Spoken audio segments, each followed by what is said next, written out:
Ibarat berhutang doh, berniat dasar kada hendak bayar hutang. Itu berniat bastilah. Ibarat bepada hendak menukarakan orang tuh lah.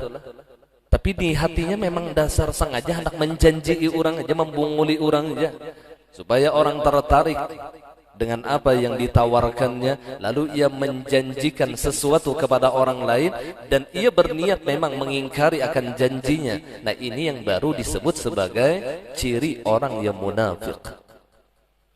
Kalau ia berniat menyempurnakan janjinya tapi karena uzur syar'i lalu ia tidak bisa menyempurnakan janjinya, maka bukan munafik.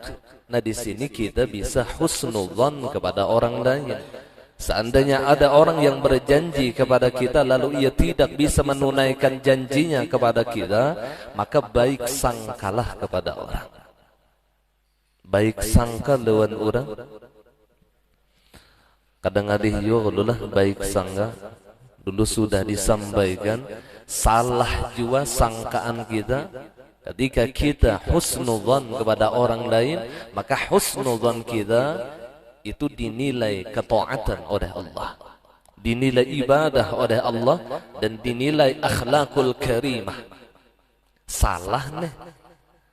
Dan ketika kita jahat sangka kepada orang lain, ternyata sangkaan kita ini memang benar, maka tetap dihukumkan dosa. Jadi kada ada untungnya bagi orang yang jahat sangka dan tidak ada ruginya bagi orang yang baik sangka. Seharusnya kita jahat sangka dengan diri kita dan buruk sangka dan baik sangka dengan orang lain. Itu kata ulama sufiyah, kita wajib buruk sangka dengan diri kita dan wajib baik sangka kepada orang lain. Wajib baik sangka lawan orang lain, lawan diri kita wajib buruk sangka. Maksud buruk sangka di sini artinya ia menganggap dirinya jauh lebih hina daripada orang lain. Lebih banyak dosa, lebih banyak maksiat, lebih hina dan lain sebagainya. Itu maksud buruk sangka lawan diri tadi, bersifat tawadhu, rendah hati. Bukan buruk sangka di sini pesimis ke orang, bukan. Artinya buruk sangka kepada diri ini adalah bersifat tawadhu, rendah hati.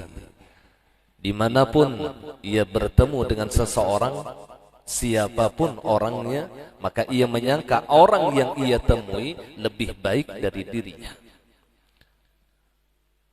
Ketika ia bertemu dengan orang yang lebih tua, maka ia menyangka bahwasanya orang yang lebih tua ini lebih duluan beribadah kepada Allah, lebih duluan sujud kepada Allah, maka jelas ia jauh lebih mulia di sisi Allah daripada aku yang lebih muda.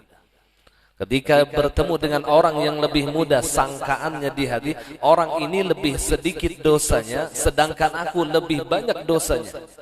Karena tatuha aku padanya, maka jelas ketika itu lebih mulia dirinya daripada diriku.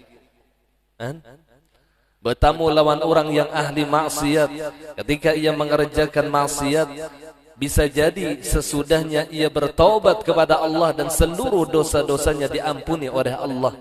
Dan ketika itu, maka ia jauh lebih mulia di sisi Allah daripada aku.